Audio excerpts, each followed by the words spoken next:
నమస్కారం NSTV news కి స్వాగతం. నా పేరు సంధ్య. ముందుగా వార్తల్లోని ముఖ్యాంశాలు. గుర్రాల శివప్రియ జయప్రకాష్ రెడ్డి గారు 15వ డివిజన్ బీఆర్ఎస్ అభ్యర్థిగా ప్రజల నమ్మకానికి ప్రతీకగా నిలుస్తున్నారు. అభివృద్ధి అజెండాగా ప్రజా సమస్యల పరిష్కారమే లక్ష్యంగా ముందుకు సాగుతున్న నాయకత్వం ఆయనది. ఈ కార్యక్రమంలో మాజీ ఎంపీ వినోద్ కుమార్, నారదశి లక్ష్మణ్, జిల్లా అధ్యక్షులు తిరుపతి నాయక్ తదితరులు పాల్గొన్నారు. మినీ ఇండియాలో ఈ భారతదేశంలో ఎన్ని కులాలు, ఎన్ని మతాలు, ఎన్ని జాతుల వాళ్ళందరూ మా చింతకుంటలో నివసిస్తా ఉన్నారు. ఇంతకుముందు గ్రామ పంచాయతీ ఉన్నప్పుడు మేము అందరం ఇదే గ్రామ పంచాయతీ అందరి, కానీ ఎప్పుడైతే ఈ కాంగ్రెస్ ప్రభుత్వం ఈ చింతకుంట గ్రామాన్ని మున్సిపాలిటీ గడిపిన తర్వాత 14-15 డివిజన్గా దీన్ని చేయడం జరిగింది. 14వ డివిజన్ సంబంధించింది పాత Chintakunta village, Gandhi Nagar, Rajiv group south 16 Narayana Lakshmanarao garu మాట్లాడుతున్నారు. తిరుపతి అన్న ఒక్క 2 నిమిషాలు కలెక్షన్ వేరే పెడుతున్నా పెడుతున్నారు. చేస్తున్నప్పుడు ప్రధానమైన వ్యక్తిగా ఉండేటువంటి వ్యక్తి టీడీపీ, కాంగ్రెస్, జనతా పార్టీ ఈ పార్టీల యొక్క రాజకీయాలు నడుస్తున్నప్పుడు ప్రముఖ వ్యక్తిగా రామకృష్ణారెడ్డి గారు ఉండే. రామకృష్ణారెడ్డి గారి మనవడు వాళ్ళ జయప్రకాష్ రెడ్డి, శ్రీమతి శివప్రియను నేను మీకు చెప్పాల్సిన పని లేదు. 2 విషయాలు చెప్పి నేను ఆ వినోదానికి ఇస్తాను. ఇక్కడికి వచ్చిన తర్వాత క్యాండిడేట్ ఎవరు అని అనుకున్నా కానీ శివప్రియ గారు నేను అడిగినా. ఇప్పుడు అన్నీ మీరు శివప్రియ గారు ఏం చేస్తున్నారు అడిగినా. ఎంటెక్ చదువుకున్నాను. ఎంటెక్ అంటే చదువుల లోపల అంతకంటే పెద్ద చదువు లేదు. బీటెక్ ఉంటుంది, తర్వాత ఎంటెక్ ఉంటుంది, దాని తర్వాత చదువు లేదు. ఎంటెక్ చదివినాను. అదేవిధంగా వివేకానంద స్కూల్లో అవకాశాలు మీరు జారవించుకోవద్దు.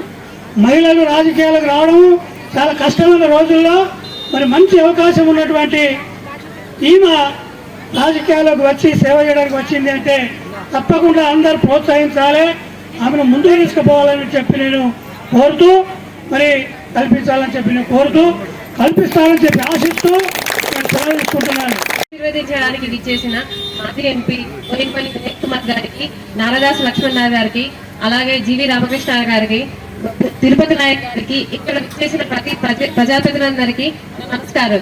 ఇక్కడికి వచ్చిన కార్యకర్తలకి, ప్రజలకి నా నమస్కారాలు. నేను శివప్రియ జయప్రకాష్ రెడ్డి. ఇక్కడ 15 డివిజన్ కార్పొరేటర్ అభ్యర్థిగా టీఆర్ఎస్ పార్టీ నుంచి కంటెస్ట్ చేస్తున్నాను. ఓటేసి మమ్మల్ని గెలిపించగలని మా ప్రార్థన. గంగుల కమల గారి నాయకత్వంలో మన డివిజన్ ఇంకా అభివృద్ధి చేసుకుందాం. మీరు ఆశీర్వదించండి, మన డివిజన్ అభివృద్ధి చేసుకుందాం. ధన్యవాదాలు. మిత్రులు మరి తిరుపతి గారు ముఖ్యంగా అందరూ అప్పుడు నవ్విండ్రు, ఇంత దూరం కరెంటు పెడతారా, సెంట్రల్ లైటింగ్ పెడతారా, అవకాశాలు ఉన్నాయా, ఎట్లున్నాయని చెప్పారు. నేను అప్పుడు మీరు ఎంపీగా గెలిపించినప్పుడు 5 ఏళ్ల లోపల ఇంతకుముందు మిత్రులు చెప్పినట్టు నేను 1000 కోట్లు పట్టుకొచ్చిన కరీంనగర్. అందుకోసమే ఇవాళ కరీంనగర్ నగరం ఎంత సుందరంగా ఉన్నది. 500 కోట్లు మోడీ గారి దగ్గరికి వెళ్ళి ఆడ వెంకయ్య నాయుడు గారి దగ్గర మాట్లాడి తీసుకురావడం, మన తెలంగాణ తొలి ముఖ్యమంత్రి కేసీఆర్ గారితో మాట్లాడే 500 కోట్లు, 1000 కోట్లు మరి నేను గంగుల కమలాకర్ గారు అందరం కలిసి పనిచేసి చెప్పినాం. మరి కరీంనగర్ కార్పొరేటర్లు అందరినీ కూడా ఢిల్లీకి తీసుకుపోయినా. ఈ బండి సంజయ్ అప్పుడు కార్పొరేటర్, ఈయన 2000 నుండి 4000 పెన్షన్ అని చెప్పాడు. వచ్చినాయి 4000 పెన్షన్లు ఏవీ రాలేదు. నేనకి గుమ్లాపూర్ లో ఏం మాట్లాడతానంటే, ఆడవాళ్ళకి ఫ్రీ బస్సులు ఇచ్చిన తల్లిగారింటికి పోతాను, భర్తను మొగడిని పంపించకుండా కూడా తల్లిగారింటికి పోతాను. మీరు రోజు పోతారు అమ్మ తల్లిగారింటికి. 15 డివిజన్ లో మరి గుర్రాల శివప్రియ జయప్రకాష్ రెడ్డి గారు పోటీ చేస్తున్నారు. మరి శివప్రియ గారు చాలా తెలివికల అమ్మాయి, ఎంటెక్ చదివింది, మంచి ఉద్యోగ అవకాశాలు ఉన్నప్పటికీ కూడా మరి ప్రజాసేవకు వారి కుటుంబం అంతా కూడా చాలా కాలం ఈ గ్రామాన్ని చింతకుంట గ్రామం ఉన్నప్పుడు తదనంతరం ఇప్పుడు మున్సిపల్ కార్పొరేషన్లో వచ్చింది కాబట్టి వారికి ఒక అవకాశం ఇవ్వండి, మంచిగా పనిచేస్తారు.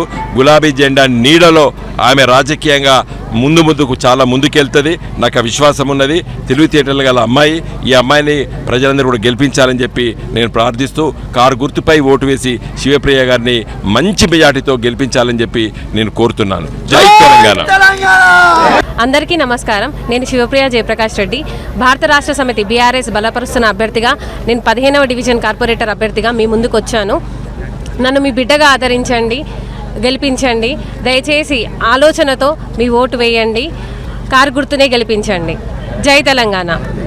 బ్యాలెట్ నెంబర్ 4, సీరియల్ 4, కారు గుర్తుపై ఓటేయండి. మన అభివృద్ధిని మనం చేసుకుందాం. జై తెలంగాణ. Thank you.